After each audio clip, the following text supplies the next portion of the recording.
This call is being streamed on Facebook Live. So I always want to let you know that if you don't want your image on Facebook Live, just keep your camera off. If you don't mind, turn your camera on because I love seeing people's faces and talking to real life folks. Also, this is a coaching call, which means that I answer questions. Otherwise, I'll be relatively silent. If you want to ask a question and you don't want to be named, you can type your question into the chat and I will read out the question without reading your name. And that way you could still have a bit of privacy as you ask your question. There's also a Q and A function. And if you are on the Zoom version of the call, you can use the Q and A function to submit your question. And that way you'd also be able to submit it anonymously if you choose. So welcome. Who has a question for me? And actually, let me say one more thing to our Facebook viewers. If you're viewing this call on Facebook, and I'm not sure if anyone else, one person is so far. So if you're viewing this call on Facebook and you want to ask a question, feel free to put your question in the chat on Facebook, and we'll also track that and answer those questions. So who has a call? What's a question for me? Yeah, this call, the Coaching Across Microaggressions call, is part of our Coaching Across Microaggressions course. And this course will be starting, I believe, next week. So if you'd like to register and kind of do a deep dive into coaching across microaggressions, we'll put a link into the Zoom chat and on Facebook so you can figure out how to register for that course. Karen, yay. Good morning, thank you. I have been attending the classes that we just finished as well. So something happened recently that I'm still kind of trying to figure out. I'm in a book club and all of us are white. And a book that was recently chosen was local. The author was local. And I started reading it, and it was set in the 60s. And they're teenagers in the book, and some of the language, the teenagers had walkie-talkies, and they, as they were talking, the one teenager said to the other in the book, got it, Kimosabi. And it was a big turnoff for me for the book. And then I was talking to some of the other members of the book club. I wasn't going to say anything because I thought, okay, I'm just making a big deal out of it. But the comment was, well, that's what they did in the 60s. And yeah, so I'm just trying to figure out, not, I don't know that I need to respond anymore. We've since changed books. Because others have viewed it as just poor writing in general. But the struggle was how to really respond and bring it up in a non-judgmental way. And this question, part of what I'm hearing in this question, and it's come up a lot, is something around when we're engaging with the literary work or cinematic work or any kind of like art. And there's this tension between how do I use language that was true to the times, that's really reflecting what was happening back then, and how do I acknowledge the harm that language has caused? And is there any benefit, really? Is there any value in continuing to use this language, even in order to be authentic and true to what happened in the past? And I think that's a really, really important question that I don't know that there's a simple answer for. I think first, I love just being able to name it. So if someone has made that choice to say, like, and this happens on college campuses, I was part of a department that was looking at this. If this is happening in a college class or a high school class and someone's using, pretty offensive language in the text, recognizing what is the value of that language and who is it harming? What is the impact for people who are receiving that language? I know that there's a ton of research that talks about, if I'm a global majority student in the class, and I'm reading language that's talking about the civil rights movement and it's using, quote, the N word. And it's like being true to the times, that still has an impact on me. It still shifts me into this kind of like power down, lesser than, now having to justify, I belong, I have value, I have capacity, in a way that the white students in the class are not having the same reaction and response. So it's like, what is the value of using that language? And is it worth the cost for everyone who's impacted in this way? So being able to name that and say, I get that this is how it was done at the time, but do we actually need this now? And who's it benefiting? Who's it harming? And raising awareness about that is really important. Um, and then the other piece is, if you're going to do it, there's something that feels really painful for me when these things are just done and there's not an unpacking of it. It's like, if you're going to choose to like use a text, a source, whatever that's including this kind of harmful material, I would at least want to know that there is some effort made in the class and the program to unpack what that material meant and who's it impacting now, and to hold care for the impact. And just like moving past it, like, oh, it's just how it was, doesn't honor both what happened in the past and how painful it was, and the continued impact that people are experiencing in the moment. It's just helpful. Yeah, thank you for that. I thought it was unnecessary. I felt like the author could have done, like Roger that or something, Mm-hmm. it's just a novel. So, but yeah, I appreciate the suggestion I'm going to follow up, with the book club. Yeah. Mm-hmm. Yeah, there was one other thing that just came up as I heard you, was there's also something about the gratuitous use of these kinds of things, right? If I'm reading, like when I've read To Kill a Mockingbird, some of the language hugely painful and also important to the advancement and understanding of what the author was trying to bring. But just like a throwing out a word just because it's part of the times, it's gratuitous. It doesn't add anything. And therefore, I would love to see us not use it. Thank you. And Fred. I just saw an article the other day that the British Film Rating Board has changed Mary Poppins from PG to like only above 8 because there's two times they use the word Hottentot Mm, to mean African Black people, and they feel that younger children wouldn't understand that, and so that's like sort of what you're talking about, taken to really thoughtfulness on a large scale. yeah. And I would still argue that at 8, again, it's this question of not just let's just change the rating, but an 8-year-old or a 10-year-old still won't have the context and the understanding of what this means and the harm. So it's almost like I'd love to see guides and support around how can we create curricula that actually engages us with this, not just like names it as, oh, it's problematic, and let your 8-year-olds see it, they'll be fine, right? Thank you. Sierra. And before you go, Sierra, I'd love to invite anyone else. Remember that you can put questions into the chat.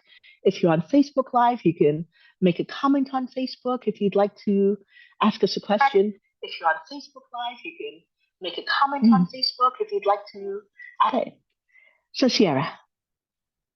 It's Marcel. Sierra's off Hi, camera Marcia. eating right now. I had a question from the class we were doing earlier. You were going over the five things. There was the urgency, the malaligned purpose, demand for completion, too little empathy, and too much empathy. And I find for myself, when I view someone as maybe not mentally stable, I usually dip into empathy as like a survival technique to give empathy and get out. And, like MAGA Trump supporters, I might view as very mentally unstable, and the complexity of that. So it's almost around wanting some recognition of the strategy of offering empathy as a way of creating enough for the person to feel like, oh, this person isn't a threat, so they're not going to attack you and you can escape. Yeah, this is getting to a place where I can just escape what I consider someone is not stable in that Mm-hmm. moment. Yeah, and for me, that's a strategy, and it's very much recognizing that empathy is both a need and it's also a strategy that can attend to other needs. So if you're needing to create space, you're needing some support, empathy is a functional strategy, makes sense. I always am concerned, though, between the difference between how do I empathize, like what I'm hearing you say is, I don't want to be in this conversation and I don't feel safe exiting. One of my fears is that when we offer empathy in this kind of functional way, like I'm going to offer it just enough so you leave me alone and I can get away, in some ways it starts to weaken people's understanding of what empathy is. Because it's Mm, almost like, well, I don't trust where you're going with this. You're just saying this to me so that you can get out of here. And then all of a sudden, right. when I try to empathize with the person for real, it doesn't land because they're still thinking like, is this real or are you just trying to escape? So one of the practices you might do is to practice like even role playing with somebody afterwards. Like this just happened. I didn't know how to get out of it. And so practice what is the language I can say in that moment to both Mm, exit the situation safely, but without doing something that I don't really want to do. And it might just be something like I love like little white lies. And sometimes people don't talk about that. And I'm like, they're just saying, oh wow, I just realized I have another appointment. Or oh wow, I just realized I really have to go to the bathroom. And then I won't have time to talk after. Like anything that gets you out of the situation, but also lets you be authentic. It's not letting you kind of like go into this empathy that's not really there for you. right. Thank you. You're welcome. Awesome. Let me see. Other hands.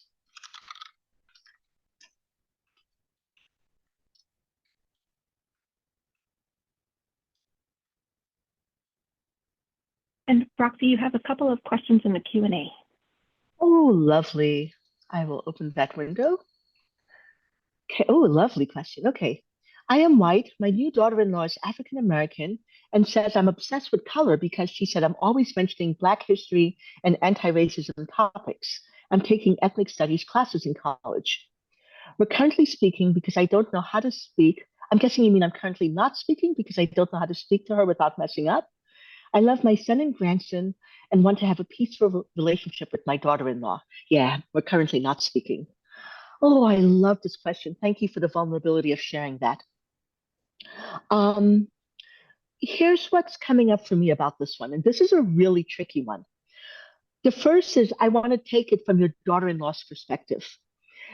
A new daughter-in-law who is still getting to know you and still getting to know the family, and you're the person bringing up a lot of things around Black history and anti-racism topics from what I'm hearing, which means that she's now in a position of thinking, A, why are you bringing this up? Is it partly because of my identity? Are you bringing this up with everyone else, or is it only with me, or primarily with me? And also, there's a lot of uncertainty, even though she's in the family, you're in the family. I'm guessing from what you've written that you're also wanting to be very welcoming.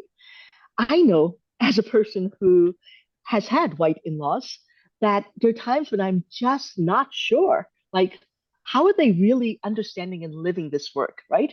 There's an intellectual understanding of some of these concepts, and there's this kind of embodied, am I really getting it? Am I able to hold this consciousness in all of our interactions. And it could actually be really painful. And it had been for me at times when I would hear these like really beautiful statements that showed the intellectual understanding, and I would still receive microaggressions. So there could be this dissonance that your daughter in law might be having to navigate as she relates with you, even as you're making this kind of like reaching for her and saying, I understand and I want to say, I'm willing to talk about the things that might be impacting you.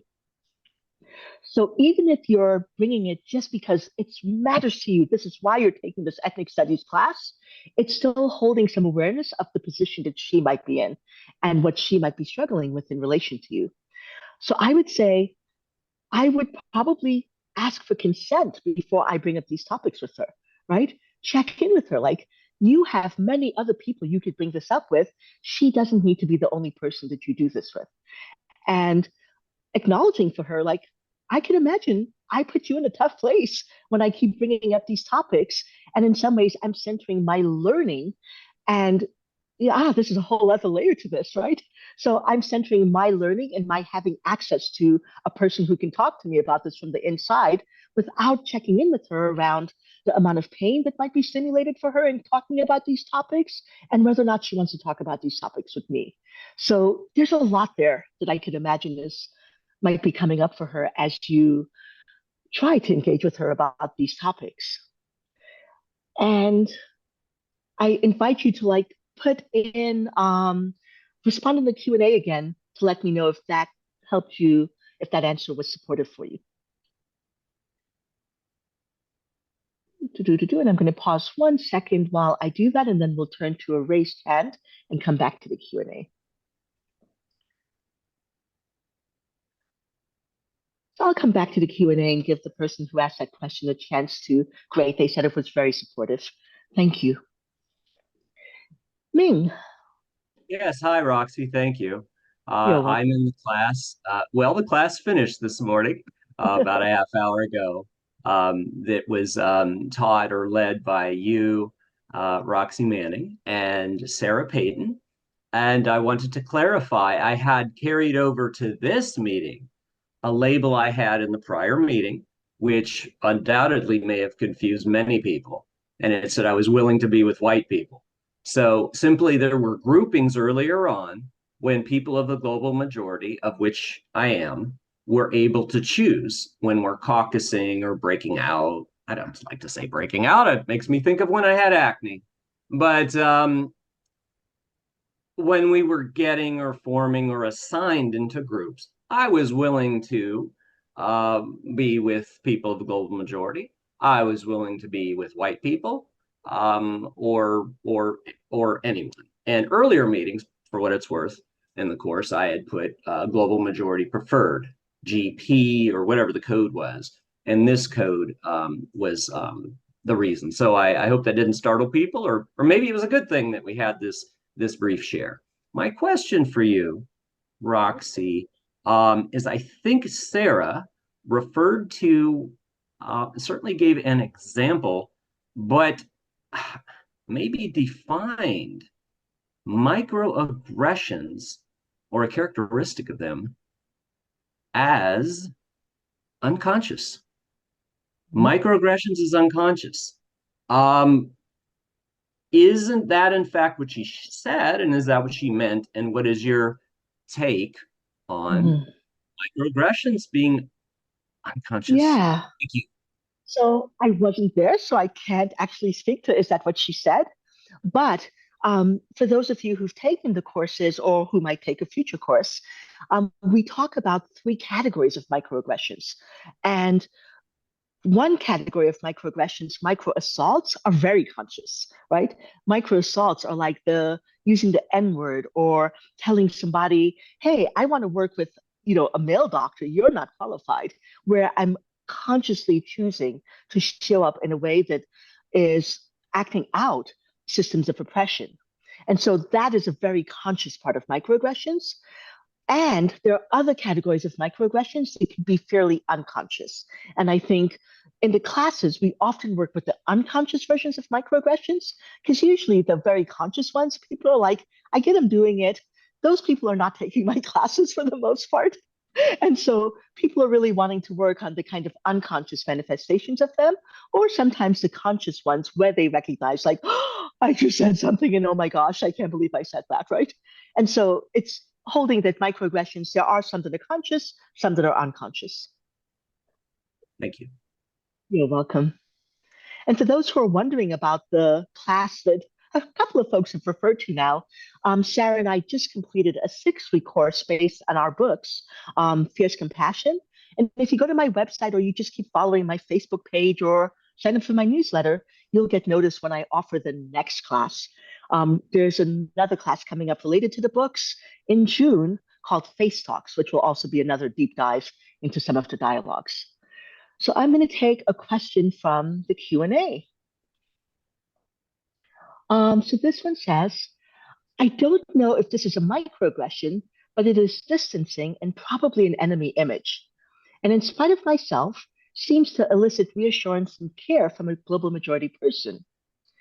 When I find myself, quote, wrong footed, not acting as I would want, for instance, unwittingly speaking first when a global majority person later joined the conversation, I become I can become over humble, appeasing, fawning, and self-abasing. I think it will have an impact, but not sure if it's a microaggression. Your comments, please. Well, that's an interesting one. I'm going to say two things. So first, I'm going to talk a little bit about the is it or is it not a microaggression. The question about whether or not something is a microaggression, for me, has value in helping us to put language on the experiences that we're having. So a lot of times we experience things and we're kind of going, oh, what just happened? I don't feel right, or something doesn't feel good. And part of what makes us crazy about microaggressions is we don't have language to understand and name what just happened. So I often talk about microaggressions and I give people like the classifications and the taxonomy because it helps us to put language to our experience. And that said, if you're able to recognize that what you're doing doesn't feel good and you have language for it, whether or not it's a microaggression is irrelevant, honestly. It's just how can you show up and talk about it? And part of it for me is I don't want us to get locked into it's a microaggression, therefore I'm justified in talking about it. It's not a microaggression, therefore I can't, right? If it impacted you, you get to talk about it. So I just want to name that as one of the ways to talk about this question, to think about this question. And that said, there's also this kind of intellectual curiosity, like, well, but is it a microaggression, right? In your understanding of microaggressions. And sometimes people have a lot of fun with that kind of intellectual exercise. So let's think about what a microaggression is, right? It's when we act in a way because of somebody's group identity. So we're responding to somebody specifically connected to their group identity in a way that might not feel great for them. And so when I think about what this question asker wrote, they're saying that they had an initial act. They did something that they think might have had an impact on a global majority person in the room. And the second part, which could be the part that we might label a microaggression, is that they're noticing that they're responding, I'm guessing in part because of this person's global majority identity, in a way that's trying to appease, trying to do something, and that might have implicit assumptions there.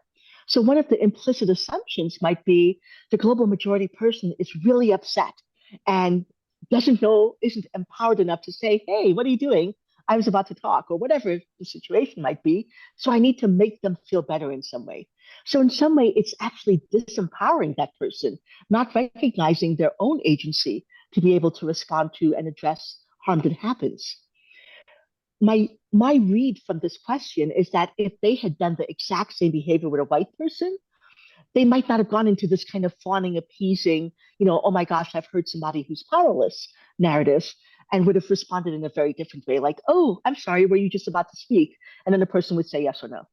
So from that stance, where it's connected to the person's identity and we're showing up in a way that could be received as painful or might include some stereotypes, you could consider it a microaggression.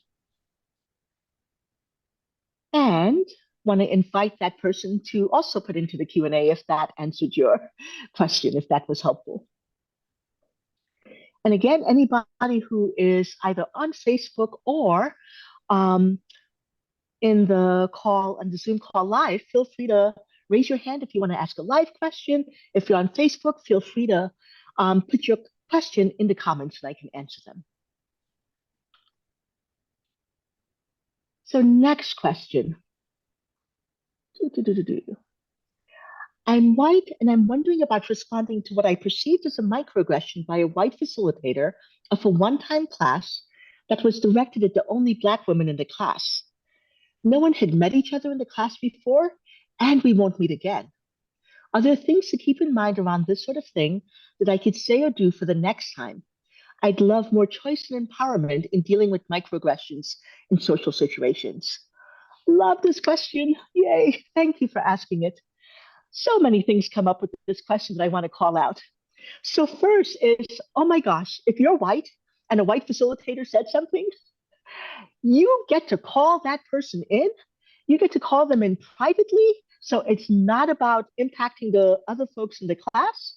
And you get to do all the labor of getting that facilitator to understand why what they did had an impact. And think about it as an act of service. When people ask me, like, how can I be an ally?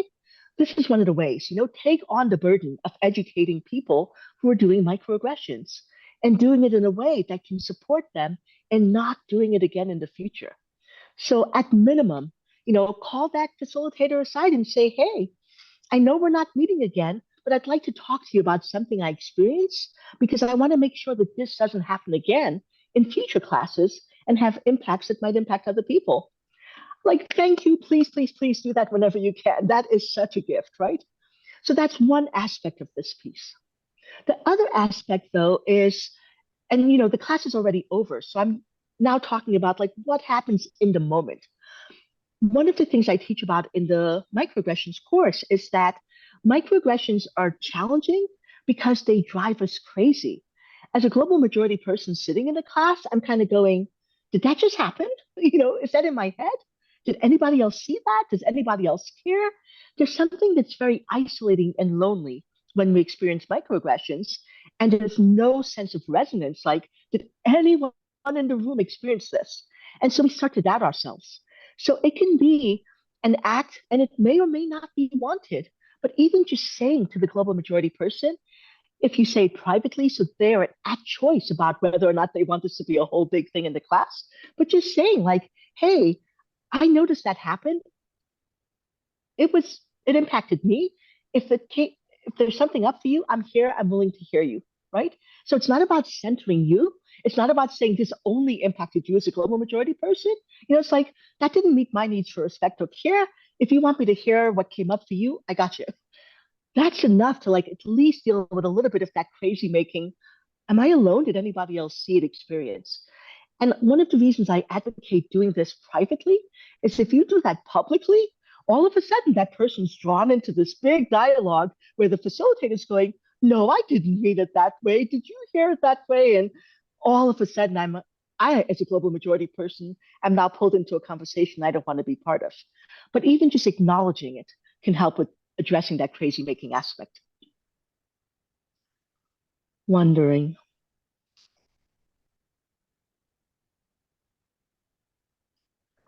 So I'm going, we have an in-person question. So London. Hello. First, I want to say that in today's workshop, a little earlier, in our little breakout group, one of the people we were all white, and she said, like, as a white person, I know that I am gonna screw up. I'm gonna say something wrong at some point, and I always live in fear of that. But and she's very active in anti-racist work, and hearing her say it, and hearing her say it not like I live in fear of it, but I know I'm going to do it, sort of relaxed my system to a different level. And I'll say that as a prelude to something that I participated in last week that afterwards I reflected a lot on. And it was at the dog park. And there was a person who came in that I hadn't seen before, and with a husky, and he had his English was limited, and so he seemed like a very sweet man, and he had a wonderful relationship with his dog, and it was clear he'd come from another country, and I wanted to ask him where he'd come from, but I know that that's not a question that we're supposed to ask. And I heard a different white person ask him, and he said Nicaragua, and that was the end of that conversation. And then I got like more, I thought, well, I can ask him like how long he's been here. And then like the other guy already asked that other question. Like I wanted to make conversation with him because he was an appealing person. And he told me, I asked him how long he's been in my city, and not how long he's been in America. I thought that would be slightly better. And he answered, And then I thought, I can't, and then I asked, how do you like it here? Which is a freighted question. Like, he can't say I with a stranger. He can't say, oh, I can't stand this city. Like, I wish I were like somewhere else. I wish I were back home or whatever. I just, and Yeah. we left it at that. And So let so me say a couple of things about this. Sure. Yeah. Um, oh, this is a tough one. The can I say where are you from question comes up a yeah, lot, yes, right? right, yeah, And yeah, this is again this piece around I want us to be authentic and real. And at the same time, one of the challenges for me, like I heard you say, this man has a beautiful dog, he has a great relationship with his dog, he seems like a really sweet people. There were a lot of ways that you could connect to this person as a human being that was yes, not about where they were from. And it's yes, this is the part that makes that question so challenging. It's like, oh, is the only thing interesting about me, this aspect of my identity, this difference, rather than all of the similarities. And yes, so really inviting us to like notice that there are a lot of other ways I want to be seen. And if every single person I meet is going to ask me about where I'm from, it gets really tiring. I don't have a sense yes, of being like seen for all of the rich humanness that I bring to the situation. So yeah, I think whatever instinct you had that said, hey, there are other ways for me to interact with this person than asking where I'm from, follow that instinct, right? yeah. And we had engaged in those other ways. What I reflected on after I left was I don't actually ask. Part of what I love about the dog park is I don't like going to depth with other people. Like we all just keep things about our dogs usually, and other people might introduce stuff. But I took it to a deeper level with him in a way that I wouldn't Right. have with somebody else. So yeah. And then there's one more thing I want to say about the where you're from question. In some ways, it's a really loaded question, right? Because let's say that I'm an immigrant to the United, Roxy, I'm an immigrant to the United States, right? If you ask me where I'm from and you want to have a conversation about that, there is so much that you're asking me to open up about. It could be Yes. like, where I'm from is why did I have to leave my country, right? Yes. And what was my experience like when I came to this country? And all of the pain and memories that are stirred up just for you to satisfy your curiosity about where I'm from. It's like, again, asking me to do a lot of labor, a lot of work to make polite, casual conversation. So the Yes. conversation, and I've been like, I had this experience in a taxi where I did that, and I was just going like, "Oh my gosh!" My friend called me out about it after, and I was like, "Oh my god, I'm doing this also," and not recognizing that for many people, immigration is not just this like super easy. Oh, I felt like moving to another country, and life was beautiful at home, and therefore that's why I'm here. It's a source of deep pain. Why are we asking people to open up like some of their deep wounds to satisfy our casual curiosity? So that's some of the things I'd want us to hold as we think about that question. Not from a Agreed. sense that it's wrong, but just can we hold the full complexity of that, right? So Yes. thank you. Thank you for that question. I'm going to switch over now to a question in the Q and A, and then I'll switch back to the live hands. So Q and A question. How do we teach our students not to use the N words in the context of an ethnic studies class, middle school to high school? Do we not spell out the N? I think the question for me again is, and I love nonviolent communication for this, is what are the needs that are being met by using the N word, right? Really ask yourself, is there some extra important need that's being addressed by being able to use that word versus not using that word? And I think it's really hard for me to imagine that there is, right? If I want to talk about the history of racism and anti-Black bias in this country, I can talk about that without using the N word. And especially given the meaning that the N word has had, and almost the way that it becomes this like, I'm taking this class, therefore I get to use this word that I don't get to use anywhere else. You know, again, I'm not sure who benefits from being able to use that word. And so, how do I teach my students not to use it? I asked them these questions. Okay, so why did you want to use this word in this moment? What value did it have? And what awareness are you holding of the impact of using this word? Like, really invite them. I'm a very big fan of not just saying, it's wrong, don't do this, but inviting a conscious engagement so that people can really access their sense of intentional choice and awareness of harm when they use these choices. Otherwise, we get to that place where everyone says, I don't know how to navigate this. I'm frozen. I don't know what to do.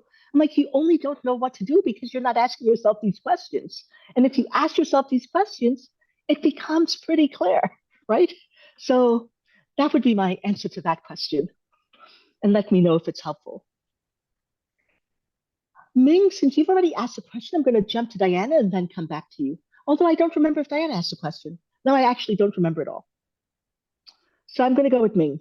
Ming. Thank you. Yeah, mine is pretty timely. I was going to follow up something I know personally about and professionally about, and is the where are you from? But not only that, I organized a discussion and a Q and A on where are you, wait for it, where are you really from? Which is particularly common and popular, unfortunately still, towards Asian Americans and Latino Americans and African immigrants, or anyone who frankly looks, quote, different, and who is, quote, not from here. So thank goodness, by the way, quick shout out to all the folks on this call who care and want to be sensitive and engage in dialogue with people. That said, yes, keeping it light. Roxy, like you said, you're at the dog park, and as the person themselves, usually we don't kind of get deep. It could be deep. It could be really, really deep and offensive. So please don't say where are you really from. Probably, depending context, you could say where you're from, but there are so many alternatives, folks. Where did you grow up? I mean, but usually not the first time you meet someone or the first question out of your mouth. So I think this person either overheard someone, and yeah, so I don't know if, well, I'm starting to ramble as far as about what could be done when other people say it, but just yourself, just be aware and think. I kind of put yourself in those folks' position, but it's particularly offensive, and it's happened to me. Third generation, right? So what's your nationality? I'm American. So there, I mean, Iowa. Just no, I don't necessarily want to go there. If I'm at an Asian focused conference, I might say I'm Chinese. Am I Chinese? No, folks. To everybody in this call who I don't even know, of course I'm Asian American, and maybe if I even get that far. So thank you, Roxy, for letting me comment on that. Absolutely. And just for fun, I'm going to put into the chat, and I'll also put it on Facebook Live, one of my favorite funny videos about the where you're from me. You can all see it. I'll look at it after the chat, after the call. But absolutely. And then I'm going to switch to, there's a comment on the Facebook Live saying, thank you also. As an immigrant, I feel some relief as I hear you name the impact of the where you're from question. So I imagine folks are really getting a sense of how much pain gets stirred up for folks around this question. Okay, I'm going to take a question from the Q&A, then I'm going to go to Diana. So from the Q&A,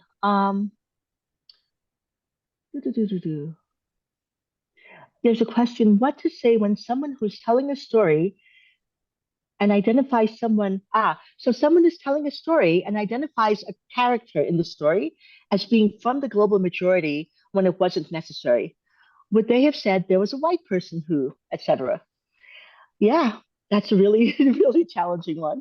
And we do that all the time, and it's often so irrelevant. And if you want, the easiest thing to say is, I'm really curious, was the person's race or ethnicity important? And just ask. And then the person will say, oh, no. And then you just move on, right? It's not about making a big deal about everything, but if it bothers you, just ask. Make it a really quick question and draw their attention to it. Okay. And Diana.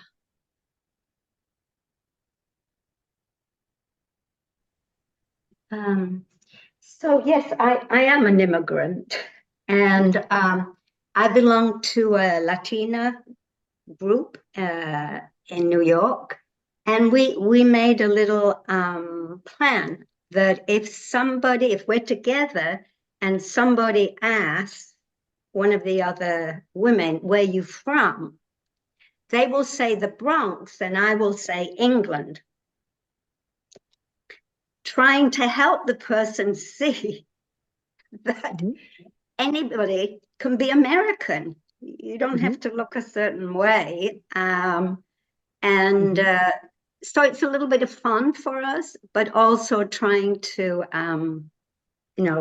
help people see that.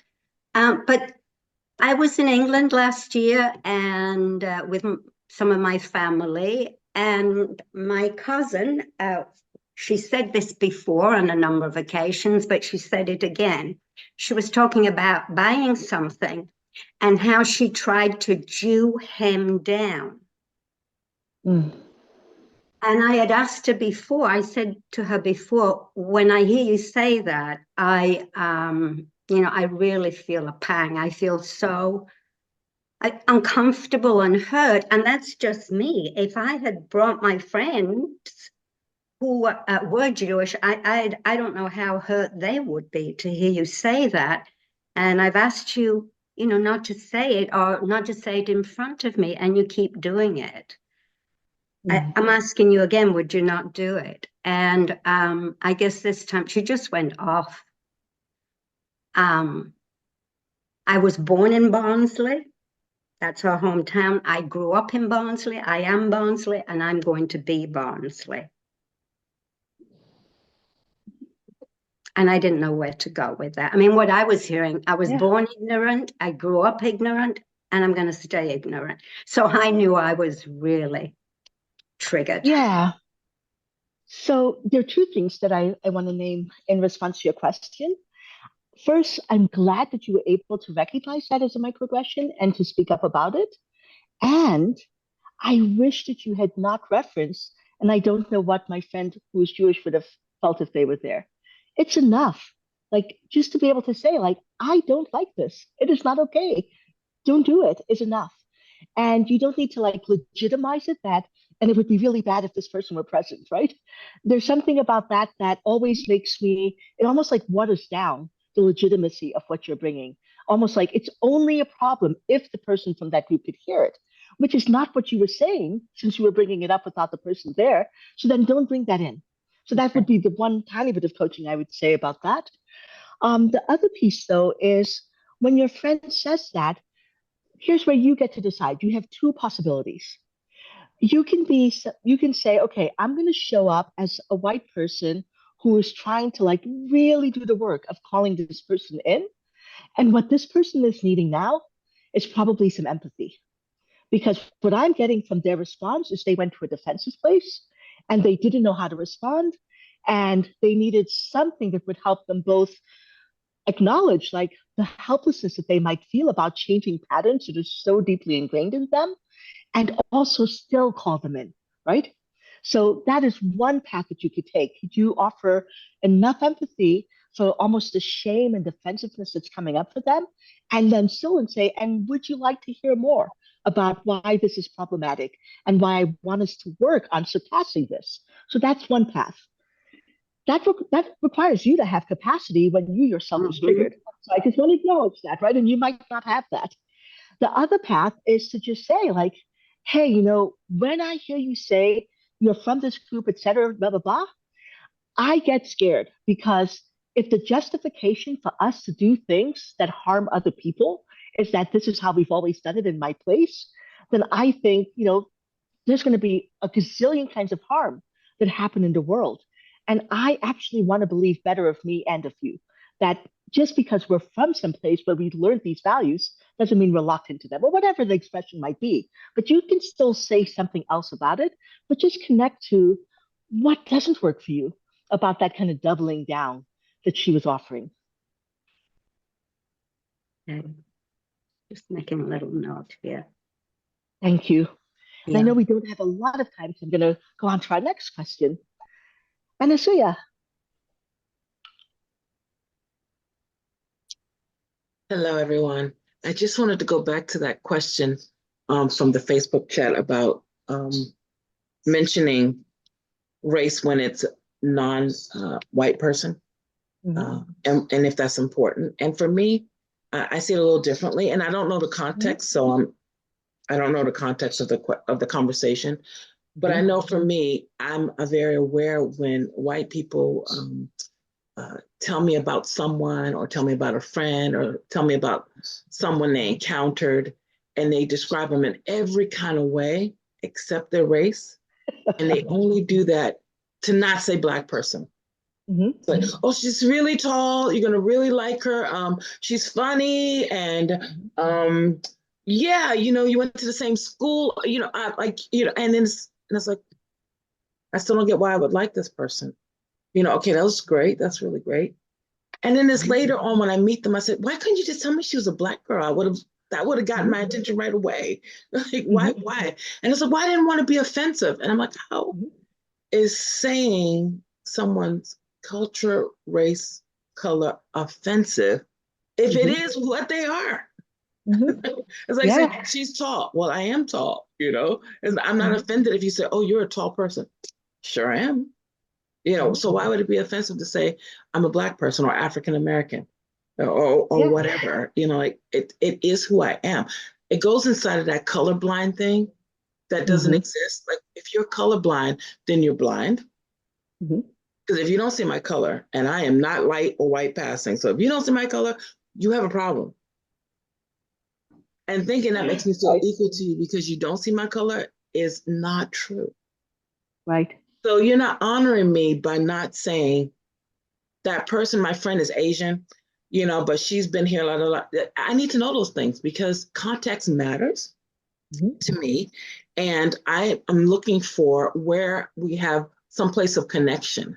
And so if you're a white person telling me about somebody in your life that is dear to you, who is also a person who is not white, that says a lot about you, that you would even have them in your life and in your world. So that makes me more interested in you than if, I hope this is clear. Like, absolutely clear.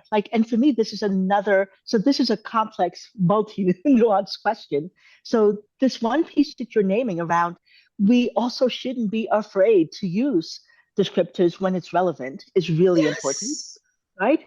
And there's another piece. There's another piece I want to name that I didn't reference in the other question, which is also that there is a time when I do want to use someone's race or ethnicity or gender or whatever in a story, because there's a way that we normalize. Like, if I don't use it, and we're normalizing whiteness as the standard, right? So a lot of times we talk about this person did this amazing work and they're great and they're awesome, and we don't mention the race or ethnicity. But when it's a person who did something bad, like when I was a child, my dad would always be like, if it's on the news and it's somebody who committed a crime, they're going to say their race if it's a Black person or a Latino person, but they're not going to say their race if it's a white person. Never. And conversely, if the person does something amazing, there's a really good chance they won't say their race if they're a person of color, but they will if they're white. So it's just this really recognizing that the ways that we use these labels to continue to advance certain narratives about who is in which groups. So, I definitely wanted to point to that the default is white. So if you don't say it's a Black person, if you don't say Latino, if you don't say a biracial person, then we know you're talking about white people. So you got it. And unfortunately in this, it's probably, I think it's universal because I've been in many countries. The universal standard is we're talking about people, it's white, unless I say, well, I'm not talking about a white person in this instance. I'm talking about somebody else. If they don't say that, then they're talking about a white person. Yeah. And that's heartbreaking, but as someone who has to navigate racial microaggressions in this racialized country, in this racialized world that's anti-Black from the get-go, just know that is what is. Thank you. I'm going to say a little bit about the class that's coming up, and then I have a question in the chat, and then I see Ming's hand. So and Ming, since you've already spoken twice, I also want to invite other voices who have not yet spoken in case there's someone who has not yet spoken. So saying a little bit more about the class. Again, the Coaching Across Microaggressions class starts next week, I believe. And this class is specifically coaching across racial microaggressions. And I use talking about racial microaggressions as a proxy for looking at all kinds of microaggressions. In the class, when we have enough people, we will give global majority people the option to do small group breakout work in global majority only groups so that you can work at the level that feels good to you. If you want to possibly be open to microaggressions that might happen in your small group and get to practice dealing with them live, you can. If you want to actually be in a small group where you can talk about things without worrying about like having to explain it or to defend your experience, you can choose a global majority only group. The class is very interactive. There's assistance for every group so that you actually get coaching in every small breakout group. And yeah, it's a really fun class. I enjoy it, and we love to have people sign up for the classes, this class and the one that's coming up in June, as early as possible, because it helps us know if there are enough people enrolled so that the class can run. And Ale, my program manager, just put a link into the class if you're wanting to think about registering for that. And now the question that was in the chat. There was a question in the chat about resistance to conversation around impact. So kind of labeling when somebody's trying to talk about privilege and power, that somebody with more privilege and power says, I don't want to talk to you about that. That's a victim mentality. You're just stuck in your victimhood and not actually empowering yourself, right? So some of the language around that. Yeah, I have a really big challenge with this. And it's a very nuanced thing because of course there's a way that I could be really disempowered, have lost my sense of agency, and be in this place of I need you to save me. I need you to see me and make everything right. Is that a pattern? Of course, I'm a psychologist. People do this, right? And at the same time, if I'm the person with more power and someone is coming to me and saying, hey, I am needing support. I'm needing, this thing is happening. And you're telling me that that's only because of my victim mentality, then I would say, okay, so tell me what you can do to support me in dealing with this learned behavior that I've learned not just because I'm weak, but because I've experienced this over and over and over and over again. So this idea of victim mentality puts all of the locus of control on the person without power to have a ton of experiences and overcome them, rather than acknowledging the systemic context in which some of these ways of being in the world might have been learned, and takes no responsibility for the people in power to change the system that might be contributing to this. So it's a really weird stance for somebody to take. I do want to empower people to find the places where they can find agency and know that they can have an impact and change on their experience. But yeah, I'll share something vulnerable for y'all. One of the challenges I've had as a Black woman is being told over and over and over and over again how ugly I am, right? All the time, from the time I was really small. I heard things in classes like, oh, you'd be so great if your lips were smaller, if, people called my nose snuffleupagus, like all sorts of comments that was like, you're just not beautiful. And so as I started like resisting some of those messages, part of the message I would get is, well, that's all in your head. You are the person who needs to say like, you're beautiful and like stand strong and, don't take on this kind of victim mentality of believing that message. Okay, I get that. And there is a big difference between me saying, I recognize my beauty and having to reaffirm this every single day, because every single time I turn on the media or I meet somebody, I still get the message I'm not beautiful, right? Wouldn't it be a lot easier for me to say, I am beautiful and accept that if I didn't have to get this message reinforced over and over and over again? So, where are we putting the onus on the people who are giving me this message to change rather than the onus is on me to learn how to resist this message over and over and over repeatedly ad nauseum? So, this is part of what comes up for me when I hear this kind of like, this is victim mentality and you should do your own work to escape that. I'm wondering if that's helpful. And I'm not, as I mentioned earlier, I don't actually name the person who asked the question if it's in the chat so that you can have choice about being named. Okay.